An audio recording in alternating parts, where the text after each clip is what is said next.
All right, well, welcome to part B of our video series here, in which we're dealing with Laplace transforms and process dynamics and controls that are factored in with that.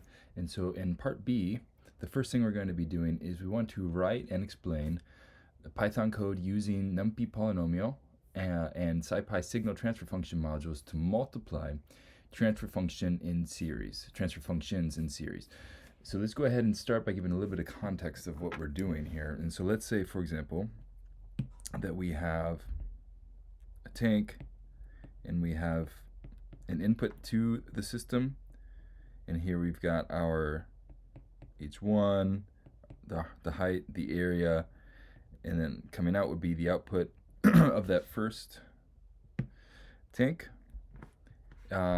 But we're often going to have process equipment in series. And so let's go ahead and write the same thing out again, H2, A2, Q3, and so on and so forth. We could throw in a fourth, H3,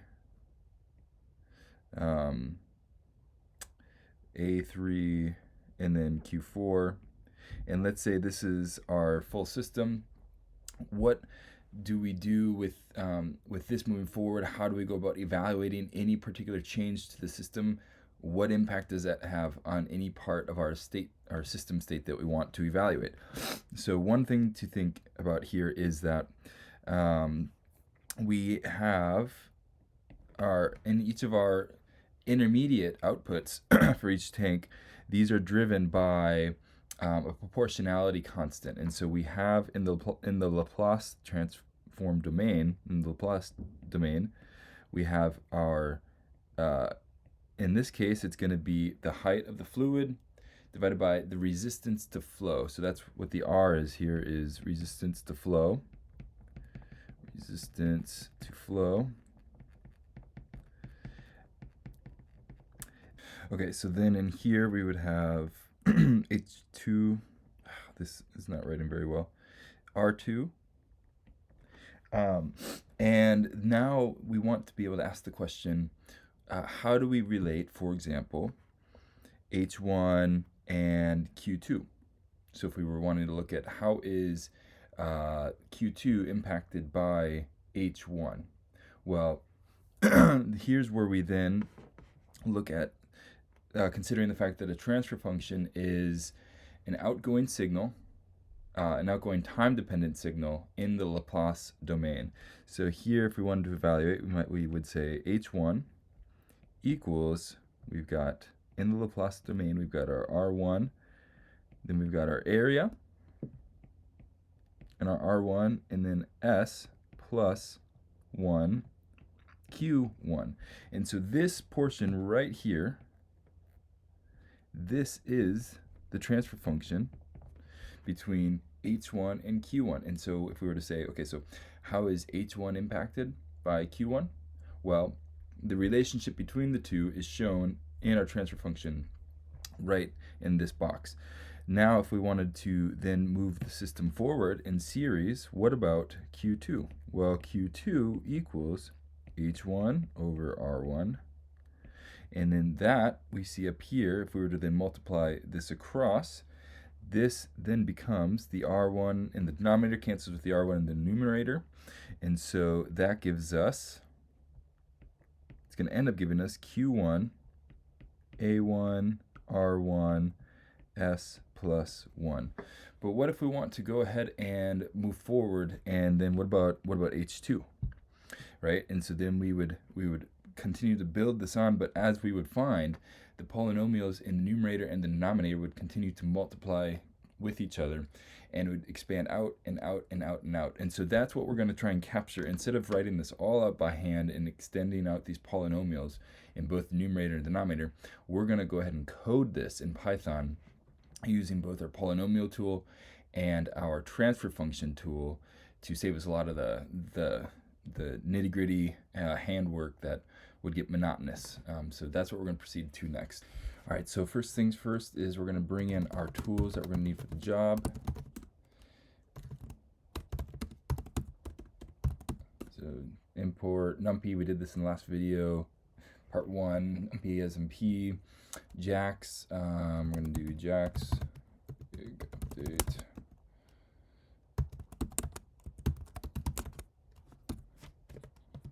where true. All right, let's go ahead and bring in, we're gonna need Jack's numpy. We're going to be plotting, so let's go ahead and bring in tools for that, so that way we can visualize our process. Oops. Right.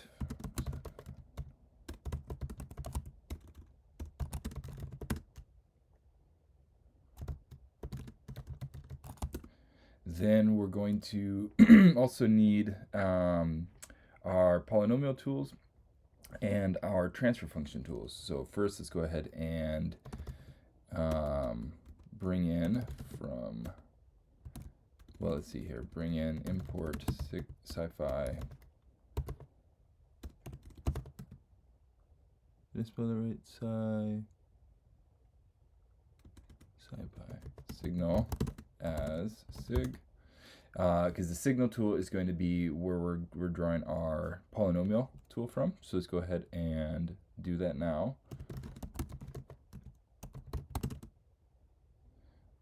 Import, oops, sorry, our SciPy signal is where we're bringing our our transfer function tool, and then from numpy.polynomial, import polynomial, and then so we don't have to keep typing this out all the time, we'll do tf and p.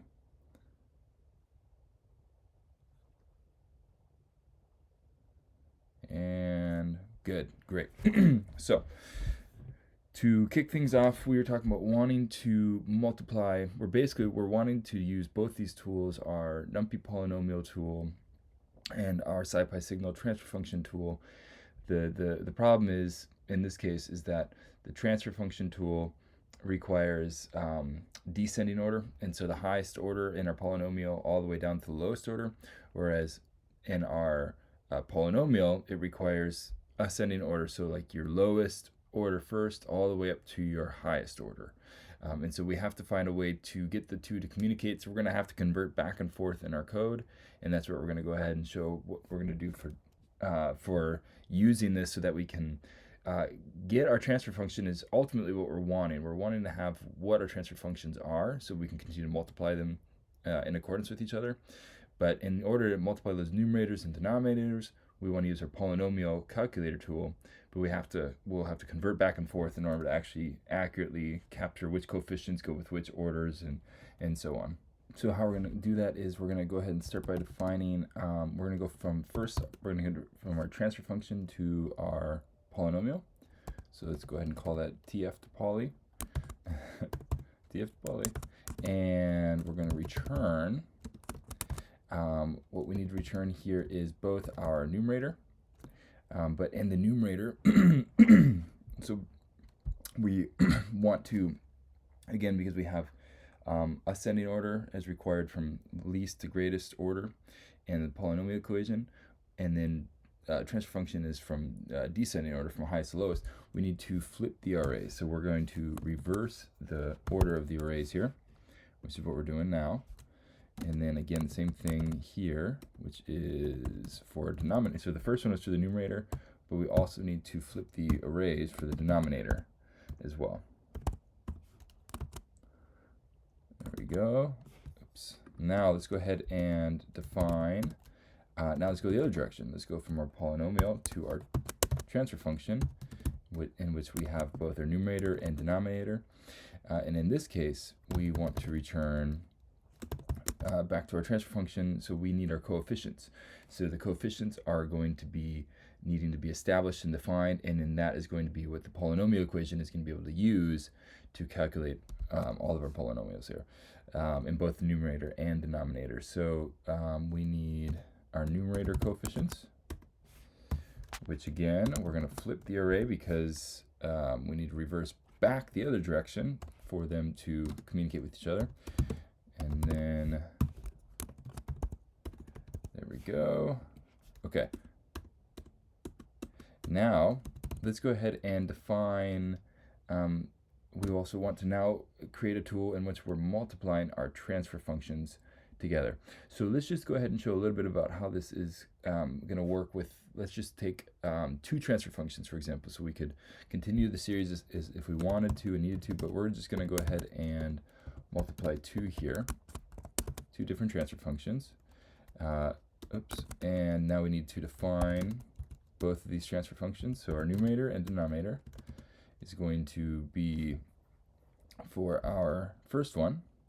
So we have our numerator and our denominator in our transfer functions, but we need to first convert them into our polynomial tool in order to actually multiply both our numerators and our denominators. So let's go ahead and establish that. So our TF to poly function that we defined above, and here's going to be TF1. So then N2 and numerator 2 and denominator 2 is going to be obviously converted into the polynomial for TF2.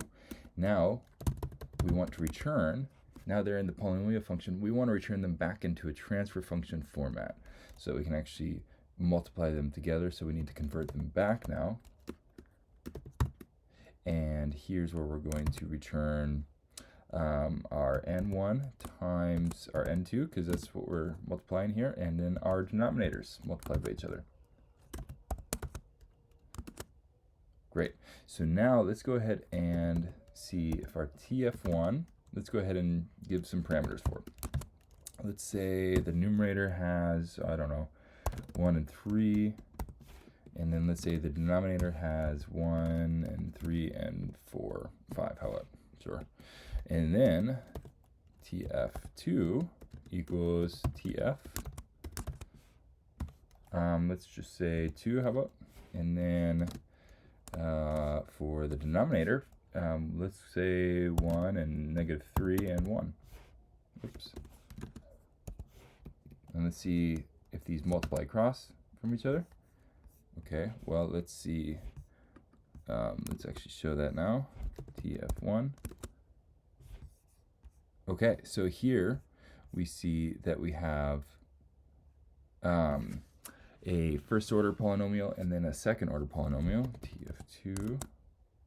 We see the same thing here, well, a zero order polynomial and a second order polynomial in the denominator. And so then now if we multiply the two together, let's see what we get.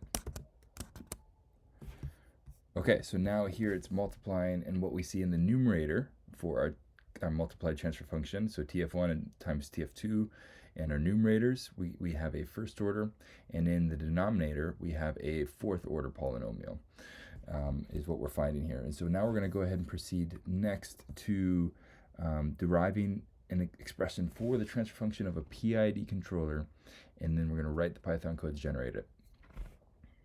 All right, so in order to derive the expression for the transfer function of our PNID controller, we're going to go ahead and start by writing this out here, and we're going to be doing a PNID controller that has both the integral response and the derivative response to it. So our PID controller, and we'll just label this for little p to start. This equals our controller gain multiplied by our error, and then this is going to be plus our integral response, so 1 over tau I, and then this is going to be evaluated from 0 to t, and we've got our error over time, and then now our derivative response, so we've got our tau d, so we've got our integral response, and then now we're going to put in our derivative response, how error changes with response to time, or with respect to time, I should say. And now if we bring this into the Laplace transform, we're going to capitalize our p to signify that, our controller gain. Now we're going to go ahead and bring our error into the Laplace transform. We have our, oops, I should write this as our error, because we take the integral of that. All right, so we've got E. We're going to take our derivative response right here. So now let's go ahead and bring out our error, our matching terms. So we've got 1 plus 1 over tau is. But let's go ahead and bring our denominator up. So that's going to give us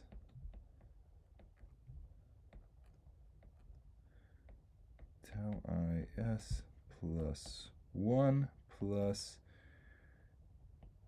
td ti s squared. There we go. So this right here equals p. Okay, so now to make this a little bit more clear, let me write this down here. So our proportional PNID controller is related to the error. So the signals that the error is receiving, this is right here our transfer function between the two, between the error and the control, right here.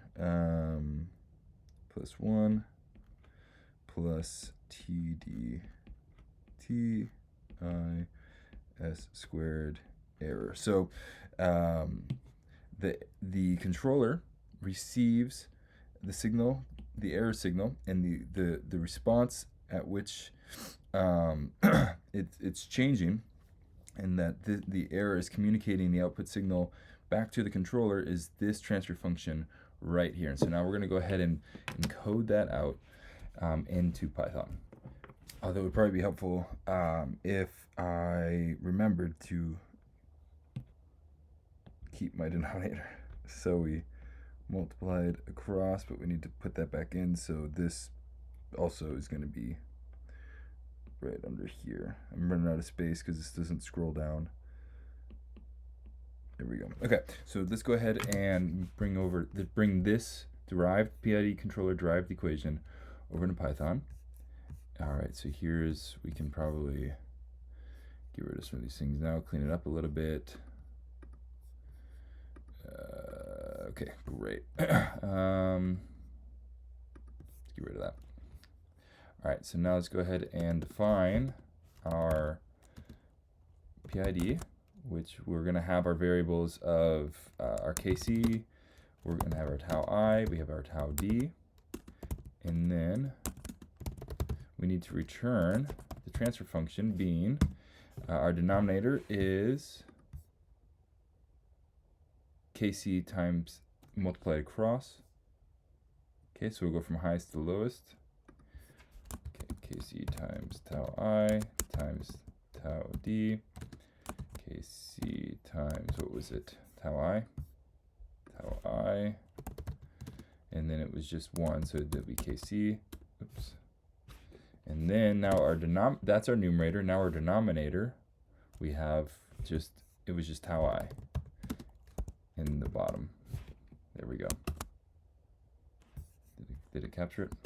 Yes. Okay. So that is our PNID controller using an error, capturing the error. So the transfer function, which is both an integral response and a derivative response. And so basically any signals that are being captured by the error is relating that signal back to the PID controller through a transfer function, which we just derived and then coded out right here. So now the next step is going to be, we want to now show and explain the block diagram for a process under feedback control. So we're going to derive the corresponding servo transfer function relating the controlled variable and the set point in terms of controller, process, and measurement transfer functions, so GC, GP, and GM. So let's go ahead and do that now. So let's do a fresh page to walk through what we're getting at here. So we've just walked through our PNID controller and how the signals that the error is going to receive sends it through the transfer function to then communicate to our PNID controller what needs to happen to change in our process. So we have our H2 set point. So we've defined in our system, we're saying we want the height of our system and our second tank to be at this set point. Well, the first thing it's going to encounter, actually I'll come back here, not there. It will encounter the error, because what's going to happen is over here, let's start with this right here. This will be a little bit easier. So we have our process. Whatever our process is defined to be, it's going to kick out our H2. All right, let's just do capital. It's fine. Okay, so we have our H2, which is getting kicked out here. So then it's going to feed back. We want to have a measurement response, because we need to be able to know at any point what our H2 leaving the process is at any point. And so it's going to come up here, and it's going to then assess, is it above or is it below the set point that we've determined? And then from here, so this is the error right here. This, right here, this is the error. And it's going to say, is it higher or lower? And then it's going to communicate with the PNID controller, which is our transfer function here. And so that is then going to know how much it needs to change things within our process to get our H2 back to the set point that we've determined. And the way it responds, again, was defined by our KC. So let's go ahead and note that here. So we've got our KC times everything we've established prior. And so this is our controller. And it's receiving the signal responses from the error regarding the height that was just measured. So we've got our H2 flowing this way and flowing this way. And it's the measurement device here is capturing whatever the H2 is at any point. It's getting funneled through our controller, showing how much it needs to change the process to continue moving forward to keep our H2 to the set point. So one thing we need to consider then is we have our H2, and what the error basically is, right, as we've been saying, is it's measuring the H2 set point minus whatever the H2 actually is at any particular point. And so that's what's going on at this plus or minus circle here. So let's go ahead and see what is going on here. So if we follow this through, we've got our H2 set point. Oops. All right, H2 set point. And it's going to be minus, well, it's not just H2, it is H2 multiplied by GM. And then this, now we just multiply our transfer functions across. So multiplied by GC multiplied by GP equals H2. So let's go ahead and simplify this down in terms of H2. So we're just going to do a little bit of algebra real quick.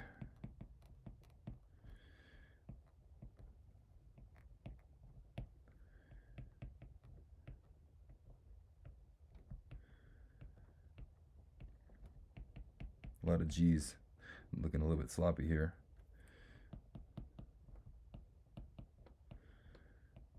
Not a 6, but a G.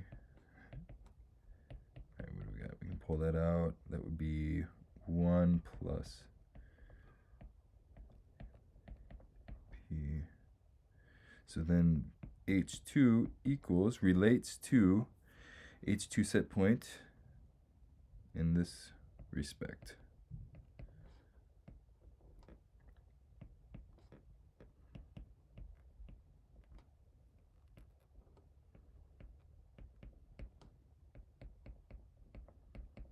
So here is our servo function. This is our transfer function. Right here is our set point, our that we're wanting to have our system at, of what we've defined. Now the thing here is, the reason it's called a servo is because if we ever want to have a step change in our set point, changing our process for whatever reason, so if we have a step change here in our set point, the servo then is going to tell us, the servo function is going to tell us how is the process going to change in response to us doing a step change on our set point. So that is the benefit here of our servo transfer function is, again, it's always, the two are always related to each other by our transfer function. So our H2 is related to any changes in our set point by the servo transfer function. It's the communicate. It's like the middleman between the two. And so now we're going to go ahead and code this out in response to being able to see. We want to express it in terms of numerator and denominator polynomials for both the forward and backward transfer functions. So one thing to note with that is, going back to our diagram here, everything moving forward in the process are going to be our forward transfer functions. Anything feeding back to communicate with the process of where our system is at, these are this is the feedback line here, and this is our backward transfer functions.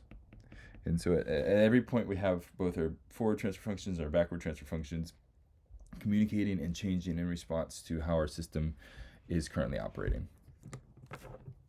All right, so we are, in order to be able to show how it's shown in terms of our numerator and denominator polynomials for both our forward and backward functions, all we have to do here is recognize that, so we have our, basically our GC and our GP, those are the two transfer functions that are moving forward. So we can just lump those together, multiplying forward as our forward moving transfer functions, and then our GM is our backward moving transfer functions. Now remember, for every transfer function we have a numerator and a denominator. So let's go ahead and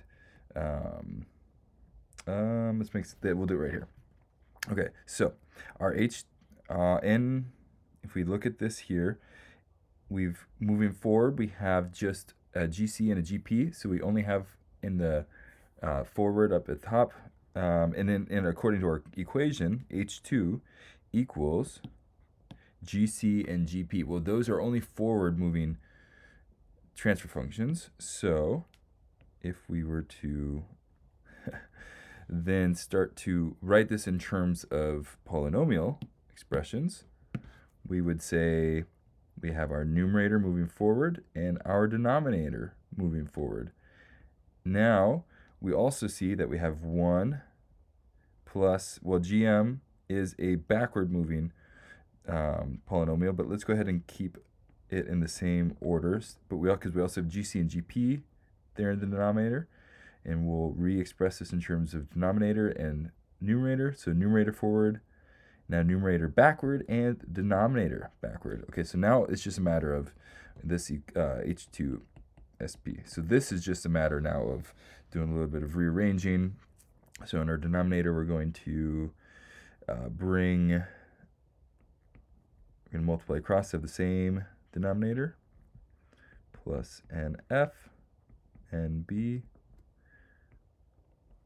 DF, DB. Okay, so now let's go ahead, and this is the new, just fleshed out a little bit. So now in order to, we're going to multiply the reciprocal from our numerator here, which would then put DF, DB, and what we have DF, DB plus NF, NB. Okay, so what do we have? DFs cancel out. Okay, so we have H2 equals NF, DB, DF, DB plus NF, NB,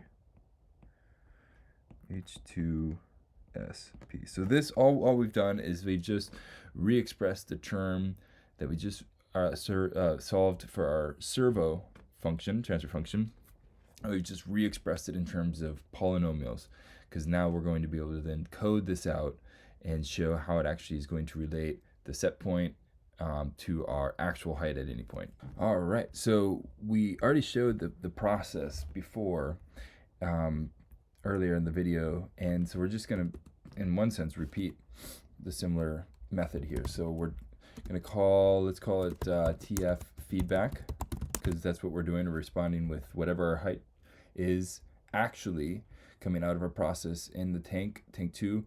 We're feeding that information back to respond to what our set point is supposed to be, and then changing accordingly. So our TF feedback, and here we're going to have our forward functions, transfer functions, and our transfer function, our backwards transfer function. So we have our, what do we have? Our numerator in our forward, our denominator in forward, and then here we go. We're going to need the first chance convert it to a polynomial, and then our denominator. Sorry, not a denominator, but our backwards transfer function also needs to get converted to a polynomial. Both our numerator and our denominator, and what we're going to return is now converted back to just what we did earlier above as well, our polynomial back to our transfer function. And that is, if we look at it, let's see, what did we say? We said that it is nf times db for our numerator, nf times db, and then for the denominator we said df times db, df times db, plus, what did we say? nf times nb, nf times nb, nf times nb.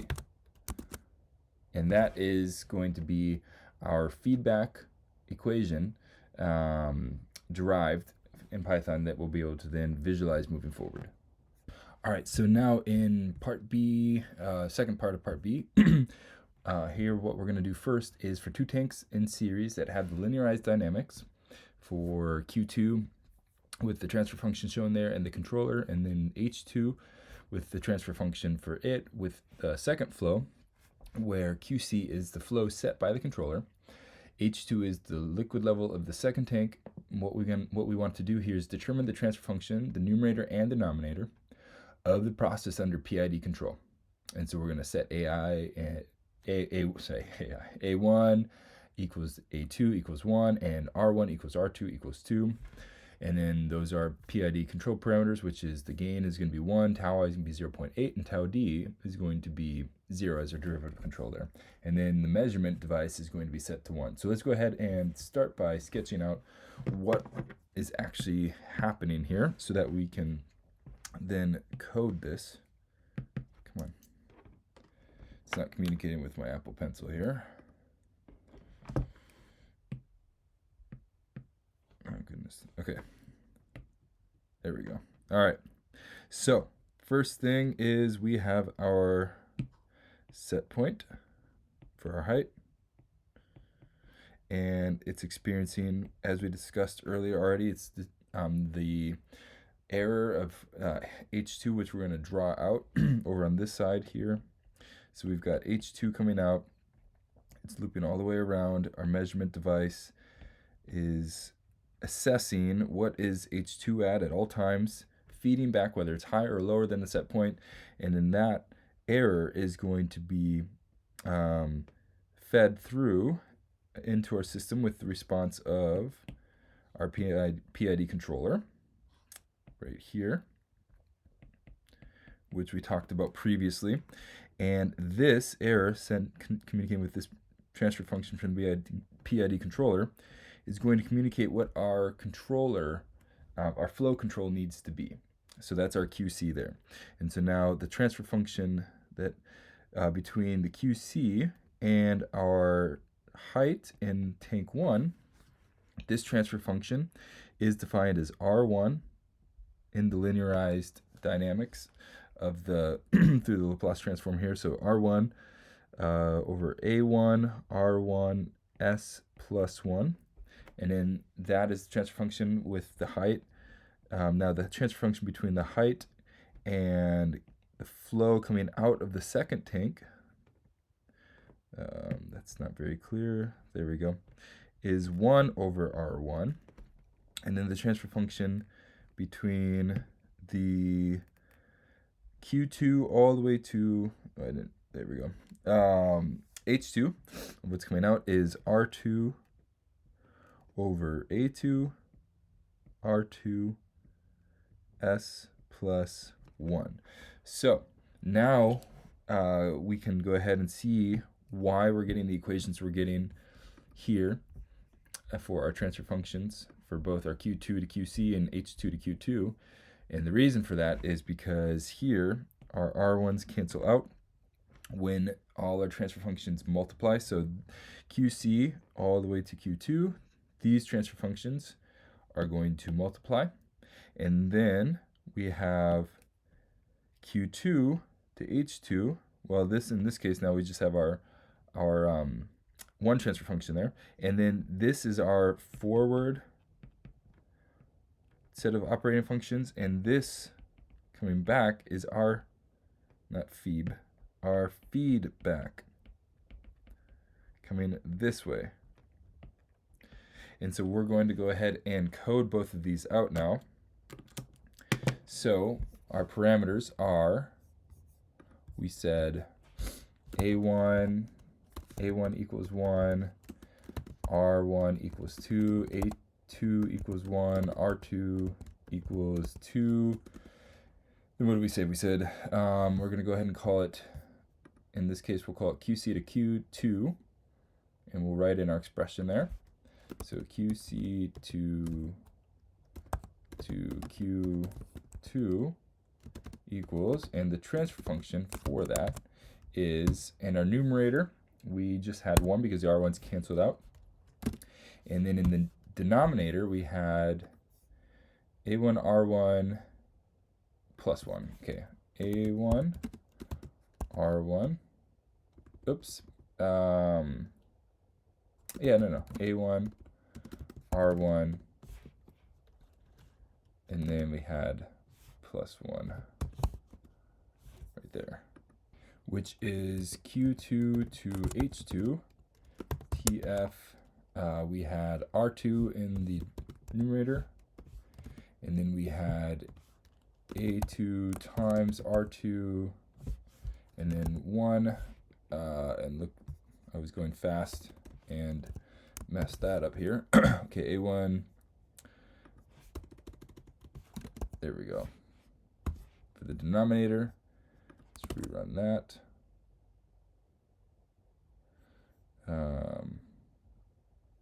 What does it like? TF not defined. Oh, okay. Yes. Different day, different time. Rerun. Likes it now. Okay.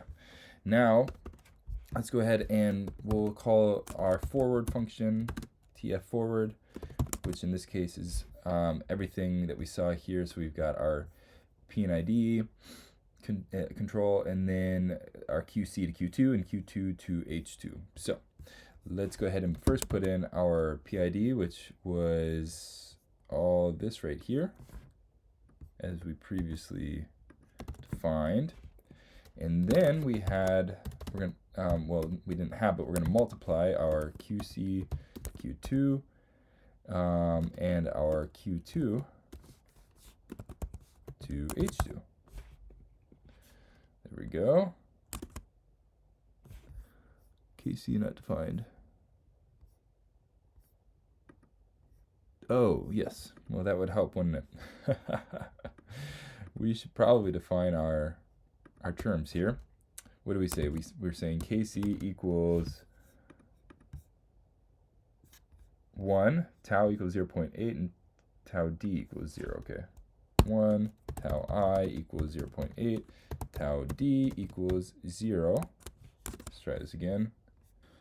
All right, so now if we were to take a look at QC to Q2, oops, Q2, there we see we have our numerator and denominator now expressed as the transfer function.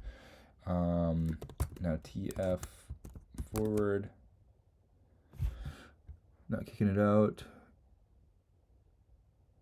No attribute numerator.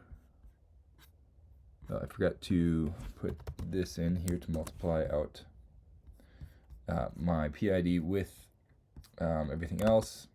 There we go. So now what this is showing us is, according to parameters that we've set for our gain, our tau I, our tau D, our A1 and R2, A1, R2, A1, R1, A2, R2, R2, D2, we now have, in our numerator, we have a second order, or I should say a first order, because we've got 0.05 S, and then plus 0.0625, and in the denominator, we have a third order, which, so we'd have a S squared and S cubed, S squared, S, and then, so these are the coefficients for each of our S values in our numerator and denominator. So now next what we're going to do here is show a step response of our transfer function that we just created, and go ahead and try that out. But I almost forgot, we need to stick in our feedback, don't we, for our GM.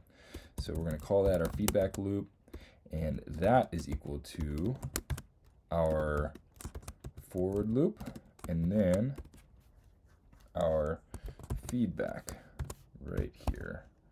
And we said that GM is 1, so it's going to be 1 over 1. 1 in the numerator, 1 in the denominator. There we go.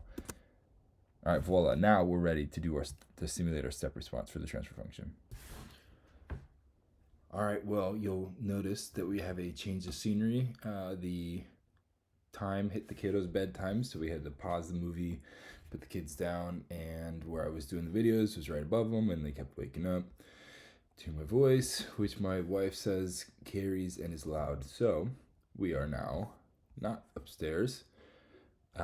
Anyways, all that to say, we are going to kick off the next part of our portion here, which is to simulate the step response of the transfer function that we just wrote. So what we're going to do here is we're going to name the feedback here. Should stick that out, and we're going to name this as, we'll say feedback.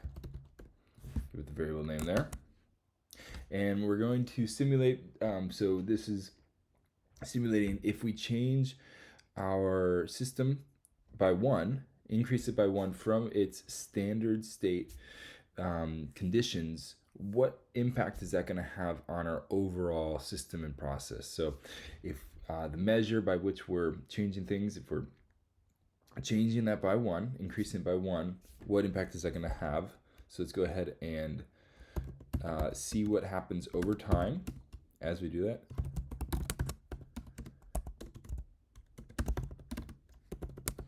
And we're going to need to make a step response with this. So over time, what is going to happen to the height in our second tank as we increase the system by 1? So here's the step response that we're simulating. If I could type, jeez, I can't type and talk apparently. All right, so now let's go ahead and graph this out and see what happens.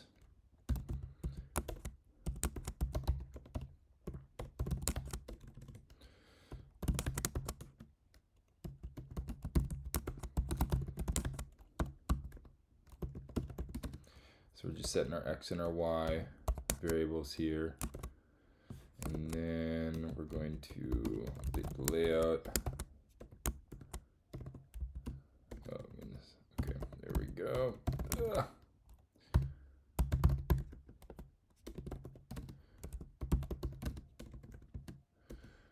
Man, my typing is all over the map right now. I apologize.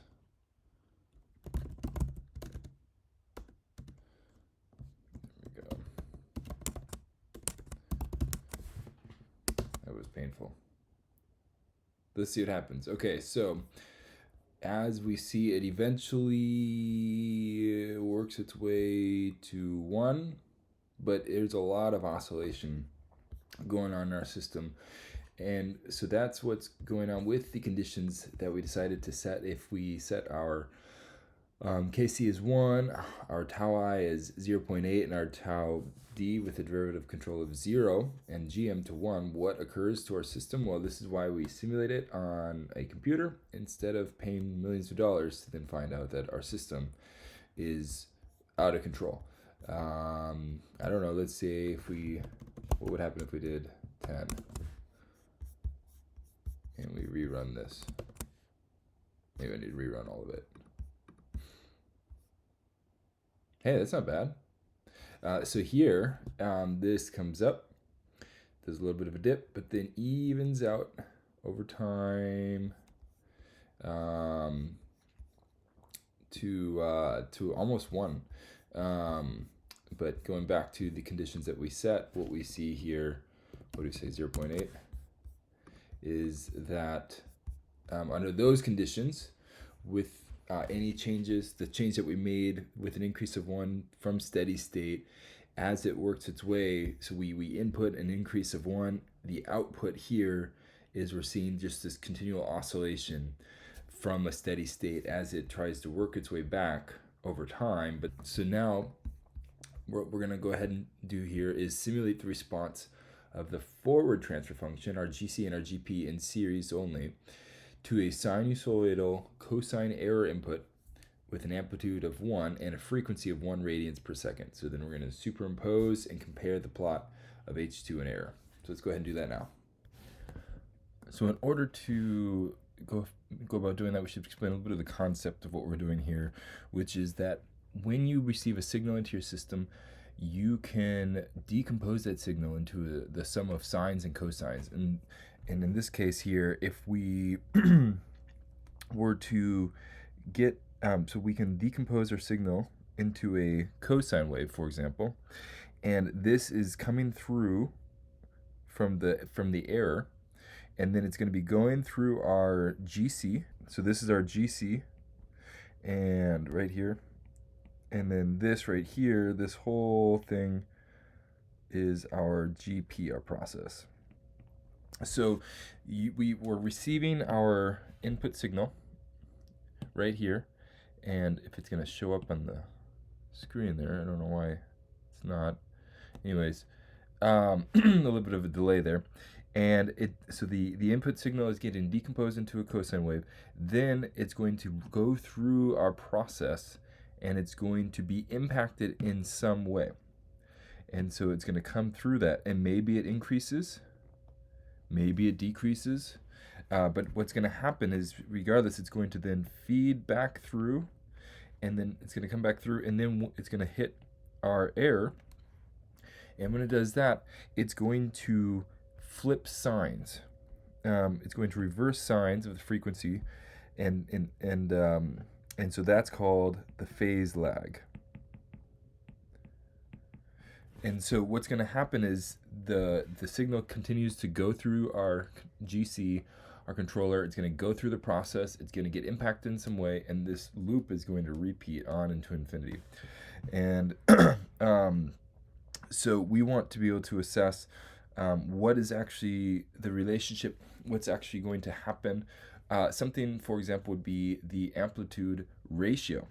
And so if we wanted to be able to say, well, what is, so if our, let's say our input is this right here, let's say our output becomes something like this. Well, that's not very well overlapped, but the point is let's say this is our output and this is our input. What is the amplitude ratio? What is the amount that the process changes the incoming signal that's been decomposed into a sum of cosine and sine waves? So what is the ratio between what's coming in and what's going out? Okay, so then when we say, well, what is the amplitude ratio? How do the output and input signals relate to each other, and being greater, smaller, in phase lag and all that? But starting with the amplitude ratio, what we do here is we connect the Laplace transfer functions with what's called the Fourier transform. And so here, if we have a Laplace transform, let's say of 3 2s plus 1. So let's say that's our Laplace transform transfer function. All we do is we take our s value and we convert, and s becomes wj. And this will bring it into the Fourier transform realm of things. And so this then becomes 3 over 2 wj plus 1. So now, if we were to say, what is the amplitude ratio? We can say it is the absolute value, it's been shown to be the absolute value of the Laplace transform transfer function, the s value, when it's converted into the Fourier transfer function. So in short, that looks like this. So this equals this right here, our real portion, and plus our imaginary portion, the square root of m squared. This right here is, the answer to this is our amplitude ratio, which is incredible that we can actually say, okay, here's how much our output is being our process is impacting our input to then kick out an output, and here's how they relate. And so if we were to bring this up, for example, let's say, so 3 2wj plus 1 would then become, with the conjugate here, in the denominator we have 3wj plus 1, and then we have 2wj,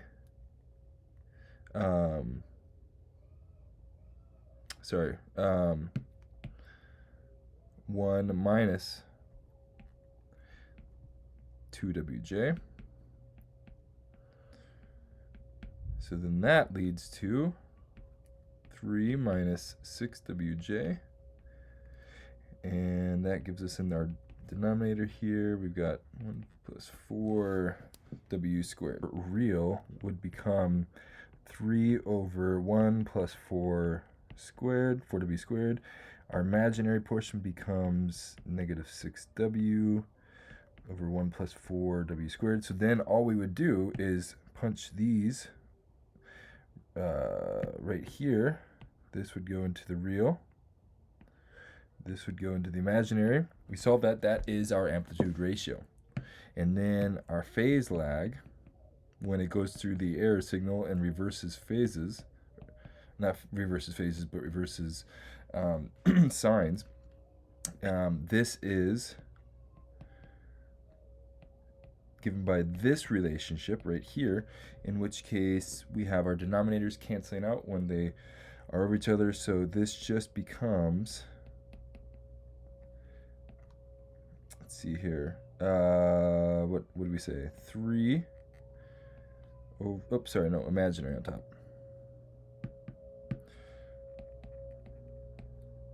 by 3. So this becomes tangent of negative 2w. So right here, this is our phase lag.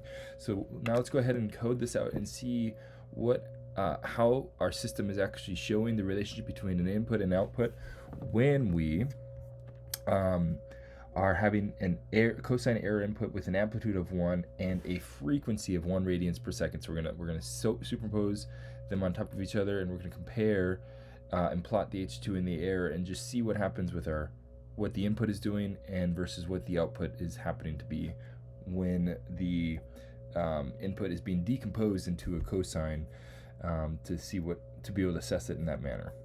Okay, so let's code this out and see what this looks like and assess this visually here in Python. So first things first is we're going to have a time of our simulation, and we're going to do, boolean space of, we'll say 0, 50, and 5,000. And then what we're going to do here is we said our radians per second was 1, and then our amplitude was 1. So let's go ahead and put that in. So our omega here is going to be equal to 1. And then what we're using here is our error signal. It's going through the error as our input into our controller and then on into our process is getting decomposed into a cosine wave, and that is omega times the time of our simulation. There we go. That's what we're wanting to assess here with that. Now we need to use a tool which is going to be a time invariant system simulation here. And so we don't care about the first variable that it's going to require. We do care about the height in our second tank. That's what we're trying to assess here, is the input versus the output with the feedback loop here. And then we don't care about the third variable.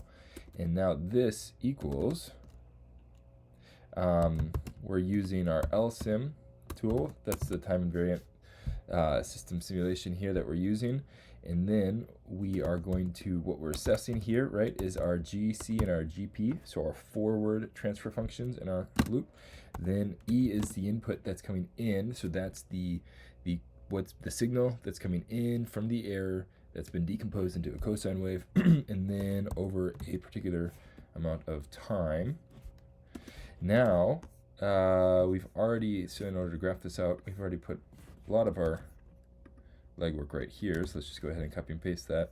We are going to need another one, because what we're doing here is, even though it's going to be plotted on the same x-axis of assessing our input and output over time, our one we're going to call E, because our E is going to be our input to our system. That's what's coming in. And then our height in our tank is going to be our output. Yeah, there we go. Great. All right, let's go ahead and see if this works for us. Great. So what we're seeing here is, over time, our input is coming in, and it's coming in as a cosine wave at 1 radians per second and 1 amplitude. And what the process is doing with the way the transfer functions have been set up with our particular system is, this is what it's kicking out in the signal. And so over time, this is what it's going to continue to kick out, because the output, then gets fed back through with the phase lag, through our error, through switching the signs, back in as an input, back through the system as an output, and on the cycle goes. And so this is being able to assess, are we having stability? Are we not having stability? Do we have an amplitude ratio? If so, we showed by writing out, connecting the Laplace transform transfer function into a Fourier transform, and then taking the absolute value of that, being able to show what the actual amplitude ratio is, and then also that allows us to assess what the phase lag is. And so here we're able to analyze what's going to happen to our system with an incoming input. So if the input is a certain size of a cosine at a particular amplitude, at a particular frequency, what is our system, what is our process going to do with that signal on the output? That way we can assess how to relate the two, how to change what's coming in, how to change what's going out accordingly.